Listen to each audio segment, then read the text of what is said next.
Hey guys, what's up? My name is Mackenzie and welcome to my channel. So this video is late. It's better late than never. Am I right? I'm filming the mid-yearbook freakout tag. So let's just get into the video. Okay, so the first question is best book you've read so far in 2020, and I think Skyward is gonna have to go. Skyward is gonna have to get the award for this question. Oh my gosh, I read this for 24-hour readathon and I really enjoyed this book. If you have never heard of Skyward, which I'm sure you have, it's about Spensa. And Spensa has always wanted to be a pilot, but unfortunately, her father has kind of made that near impossible for her. He's known as a traitor who flew away during a really big battle, and so they think that because he was a traitor, Spencer in turn is going to be a traitor, and she wants to prove them wrong. The second question is the best sequel I've read so far this year. And so far, the best sequel by far that I've read this year is Lord of Shadows. I loved Lord of Shadows. I believe the audiobook is in between 25 and 26 minutes long. Hours long. Okay, anyways, I believe it was about around there, and I flew through it. You know, I can't help but love every single character in that book with my whole being. I'm not gonna lie, so, I read all the books so that I could get to it, so that I could read Chain of Gold, but, man, I just really loved it. I really loved it. I also have to do an honorable mention to Thunderhead and The Toll by Neil Shusterman.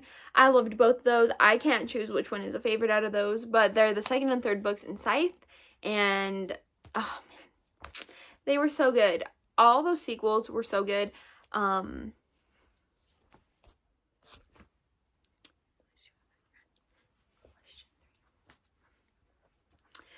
Okay, so the next question is new release that you want to read but have not yet, and for that I'm gonna have to pick. We have Daughters of Nuri. I literally just looked at the author's name and I don't remember who wrote it. I actually started it for Tom Topple, which is I'm in the middle of right now. I haven't read any books for that so far.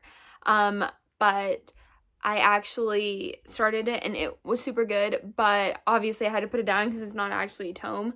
The next we have is Chain of Gold by Cassandra Clare. Yeah, I got an arc of it. The arc is up on that right there. And I was heartbroken when I realized that maybe I should actually read everything in chronological order instead of just taking the bull by the horns and reading Chain of Gold, even though that's what I wanted to do. I figured I got this far by reading them in chronological order, so why not continue? And then we have My Biggest Shame that's actually sitting right by me, so that's fitting. Yeah. I don't want to talk about it. I just don't want to talk about it. I'm not accepting questions at this time. So, question 4 is your most anticipated release for the second half of the year. Okay, so there's the King of Elfhame book by Holly Black that I actually pre-ordered that I'm super excited for. There's Blood and Honey that I'm like dying to get a copy of. And I feel like, Lightbringer by Claire Legrand. Oh, I'm so excited for all 3 of those books. It's gonna be a good time. There are so many other books coming out too that I guess I'm just not aware of, honestly. But yeah, I'm excited for all of those. I believe Silvered Serpents by Roshani Chokshi is coming out this year too, and I'm really excited. Second book to the Gilded Wolves. You guys can see the Gilded Wolves right there. Oh, I'm excited. I'm so excited. I want to mention too that I know that I think a lot of authors have been hit by the coronavirus, and it's really sad.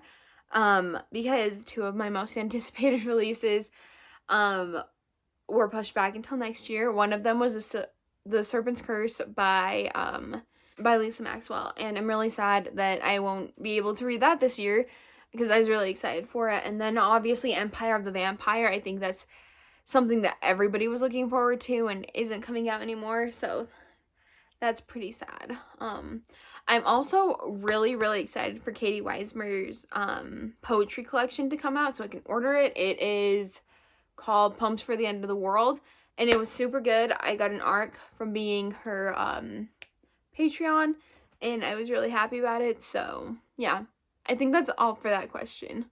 So the fifth question is actually the biggest disappointment of the year, and unfortunately I do have two for this. So the first one I'm going to talk about is The Shadows Between Us by Trisha Levenseller. I actually tried reading this because from what it sounded like, I thought I was really going to love this book.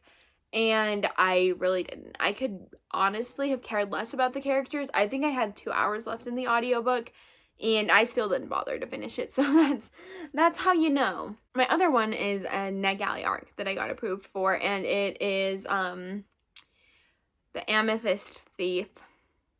The Amethyst Pledge, by Leonie Rogers. And unfortunately, I was really looking forward to this.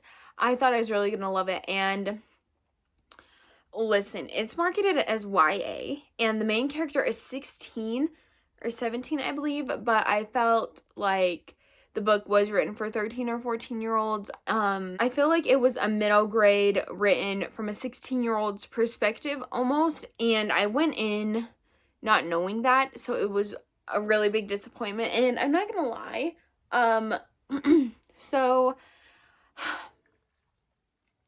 there was a creature in this book that sucked all the soul and joy and happiness out of you, and I think we all know what that kind of sounds like, right? So I don't know,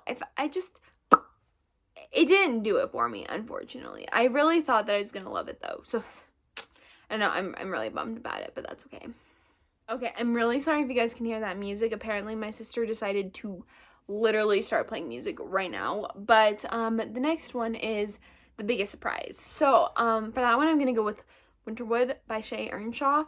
Oh my gosh, that book, I've read that book 3 times this year. 3 times. I believe it's 3 times. Could only be 2, but I believe it's 3. Winterwood was so good. The thing is, I had heard things about it. I hadn't heard great things. I had heard it was a 3-star read at best, and that The Wicked Deep was so much better. I don't agree with that. I just really don't agree with it. Like, I thought Winterwood was definitely more my vibe and what I liked more. It was so good. And then also I would have to say the Princess Saves Herself in this one, that like whole trilogy of poetry. Oh my gosh. Okay, so I just recently got into poetry, which means I should probably bring up Milk and Honey, which is right up there, and The Sun and Her Flowers, but I read The Princess Saves Herself in this one in 2018, I think, and I did not like it. I'm not gonna lie. I was like, this just isn't for me, so I'm not gonna rate it. But it would have been a 1-star if I would have rated it. But I read it again this year, and oh my gosh, it made me cry. I rated it 5 stars. It was so good. I would highly recommend. Like, it was so good. It was so good. Next, we have my favorite new author, which goes to Rupi Kaur. I love Rupi Kaur's poetry so much. I think it's top tier. I really do. I love it.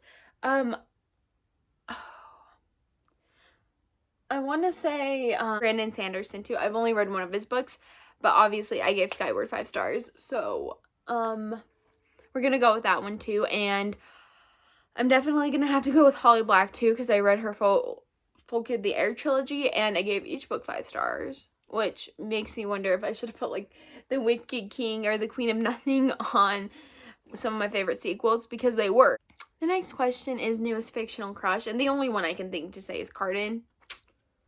Yeah, I'll leave you with that answer, okay? The next question is newest favorite character, and I really love Nora in Winterwood. I love like the whole band cast of characters. Ooh, I really loved those characters. Geez, I obviously loved Spensa and her snarky companion throughout the book, and her rival. Maybe he should be my newest fictional crush. I loved him. Other than that, I don't really know that I have any new favorite characters. The next question is book that made me cry, and honestly, Winterwood made me cry. It made me sob. I was literally sobbing at the end of this book. This book made me feel so many things. I laughed, I screamed, I wanted to throw the book across the room, and I cried. I was sobbing. It was not a cute thing. Oh, I almost cried during the toll. Almost. It was like literally that close. I was like tearing up. I'm like, oh my gosh, the series is over. Next, we have a book that made me happy, and the next question is book that made me happy, and I'm sorry, I'm gonna have to go for Winterwood again. I'm sorry. Oh my gosh.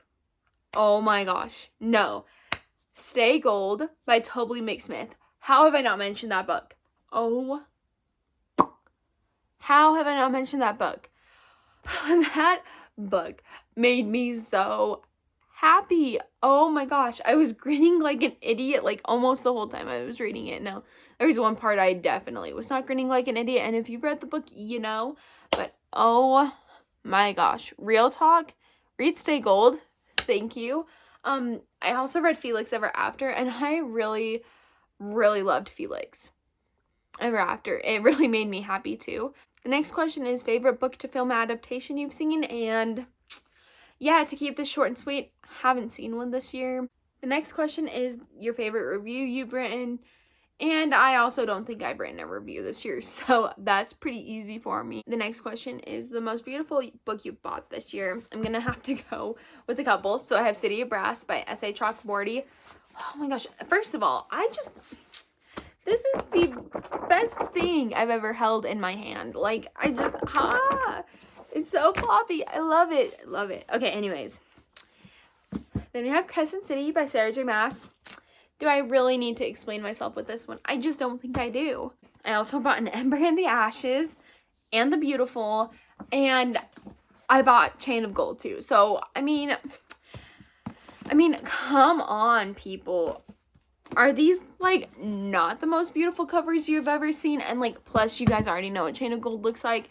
You already know. And Chain of Iron, oh my gosh, the cover just got released, and it is the most stunning cover I've ever seen. Well, maybe not the most, but y'all get what I'm trying to say. And Katie's poetry collection cover for Poems for the End of the World is beautiful. I cannot wait to have the book. And the last question is, which books do you need to read by the end of the year? And, like, geez, a lot of them. Priory of the Orange Tree by Samantha Shannon is, like, the first one that pops into my head. It's literally sitting on my bed over there. We also have Ember in the Ashes. I've wanted to read Ember for, like, the longest time. Obviously, Daughters of Nuri. I want to read, like, this whole trilogy. Oh my gosh, I just remembered. Okay. I need to read The Invisible Life of Addie LaRue this year too. That's on my most anticipated releases too, but I forgot. I'm sorry. I'm really sorry, but oh my gosh, definitely need to read that. I really want to read Starsight. I want to finish the last two books in the Shades of Magic trilogy. But other than that, like, I have so many books I want to read by the end of the year, so it's not really fair to make me choose, but I think those are, like, the main ones I can think of. Obviously, Chain of Gold. I need to read Queen of Air and Darkness too. Just, like, all the books on my shelves. It's not gonna happen, but y'all get you get the gist, I hope. That is all for this video. So, thank you guys for watching. If you like me, if you like my face, make sure to hit the like button down below, hit the subscribe button if you want to, and while you're subscribing, you might as well hit the bell notification so you're hopefully notified every time I post a new video. I will talk to you guys later. Bye, guys!